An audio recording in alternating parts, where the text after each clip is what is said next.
અને હવે વિગતવાર મહત્વપૂર્ણ સમાચારોથી શરૂઆત કરીએ। સૌપ્રથમ વાત કરીશું પ્રધાનમંત્રી નરેન્દ્ર મોદીએ દિલ્હીને આપેલી ભેટ વિશે। દિલ્હીમાં પ્રગતિ મેદાન ટનલના લોકાર્પણ બાદ પ્રધાનમંત્રીએ સ્વચ્છતાને મહત્વ આપ્યું છે। જી હા, પ્રધાનમંત્રીએ ટનલમાં જે કચરો પડેલો હતો તેને ઉપાડ્યો। ટનલના રસ્તા પર પડેલા રેપર, પ્લાસ્ટિકની બોટલને પ્રધાનમંત્રીએ કચરાપેટીમાં નાખ્યા। અગાઉ પ્રધાનમંત્રીએ ખુલ્લી જીપમાં ટનલને નિહાળી હતી અને તે બાદ તેમણે જે પણ કચરો દેખાયો તે કચરો કચરાપેટીમાં નાખીને એક રીતે સ્વચ્છતાને લઈને મોટો સંદેશ તેમણે દેશના નાગરિકોને આપ્યો છે।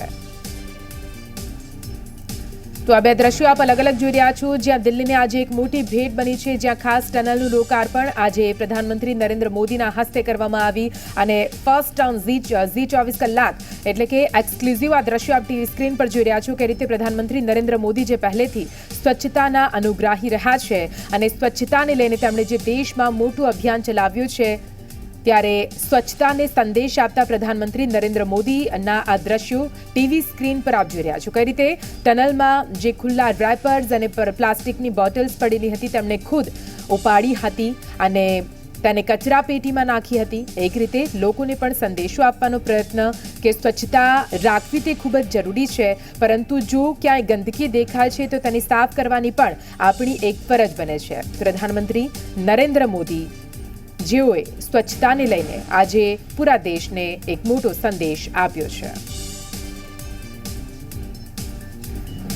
તો આપને જણાવી દઈએ, દિલ્હીમાં પ્રગતિ મેદાન ટનલના લોકાર્પણ બાદ પ્રધાનમંત્રીએ સ્વચ્છતાને કઈ રીતે મહત્વ આપ્યું તેના દ્રશ્યો ટીવી સ્ક્રીન પર જોઈ રહ્યા છો। પ્રધાનમંત્રીએ ટનલમાં જે પ્લાસ્ટિકના રેપર તેમજ પ્લાસ્ટિકની બોટલ્સ પડી હતી તેમણે પોતાના હાથમાં ઉપાડી અને કચરાપેટી સુધી પહોંચાડી હતી।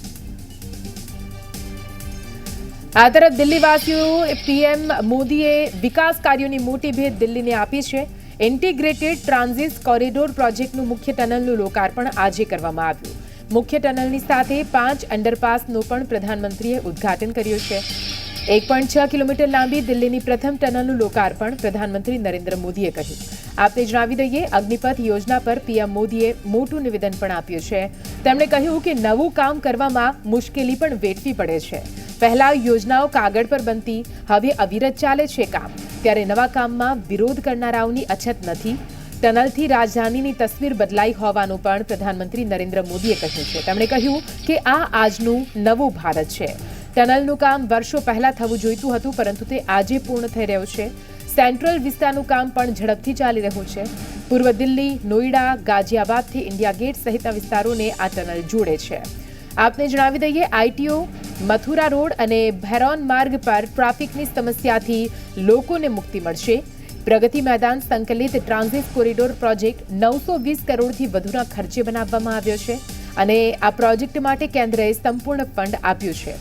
આ ટનલ અગ્નિ વ્યવસ્થાપન, સ્વસંચાલિત ડ્રેનેજ તેમજ ડિજિટલી નિયંત્રિત સીસીટીવી કેમેરા સાથે સજ્જ છે। તમામ નવીનતમ સુવિધાઓ પણ આ ટનલમાં આપવામાં આવી છે। આ ટનલનો ઉદ્દેશ્ય પ્રગતિ મેદાન ખાતે વિકસિત નવા વિશ્વ કક્ષાના એક્ઝિબિશન અને કન્વેન્શન સેન્ટરમાં સરળતાથી પ્રવેશ આપવાનો રહેશે, જેથી પ્રદર્શકો અને મુલાકાતીઓ પ્રગતિ મેદાન ખાતેના કાર્યક્રમોમાં સહેલાઈથી સહભાગી થઈ શકે। ટનલની અંદર લગભગ 100 સીસીટીવી કેમેરા લગાવવામાં આવ્યા છે, જેથી ટ્રાફિક પર દેખરેખ રાખી શકાય।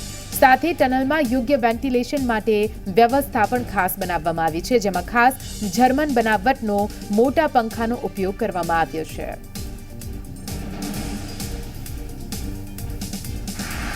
आज दिल्ली को केंद्र सरकार की तरफ से आधुनिक इंफ्रास्ट्रक्चर का एक बहुत ही सुंदर उपहार मिला है। अभी जब मैं टनल से गुजर रहा था तो मन में बहुत सी सारी बातें आ रही थी। इतने कम समय में इस इंटीग्रेटेड ट्रांजिट कॉरिडोर को तैयार करना जरा भी आसान नहीं था। जिन सड़कों के इर्द गिर्द ये कॉरिडोर बना है वो दिल्ली की सबसे व्यस्ततम सड़कों में से एक है, और ये जो टनल बनी है उसके ऊपर तो 7 रेलवे लाइंस गुजर रही है। इन सारी मुश्किलों के बीच कोरोना धमका, उसने नई परिस्थितियां पैदा की और हमारे देश में ऐसे कुछ भी काम करो तो जुडिशरी के दरवाजे खटखटाने वाले लोगों की भी कमी नहीं है। हर चीज में अड़ंगे डालने वाले होते ही है। अनेक मुसीबतें पैदा होती हैं देश को आगे ले जाने में। इस प्रोजेक्ट को भी वैसी कठिनाइयों से गुजरना पड़ा, लेकिन ये नया भारत है, समस्याओं का समाधान भी करता है, नए संकल्प भी लेता है और उन संकल्पों को सिद्ध करने के लिए अहरनिश प्रयास करता है।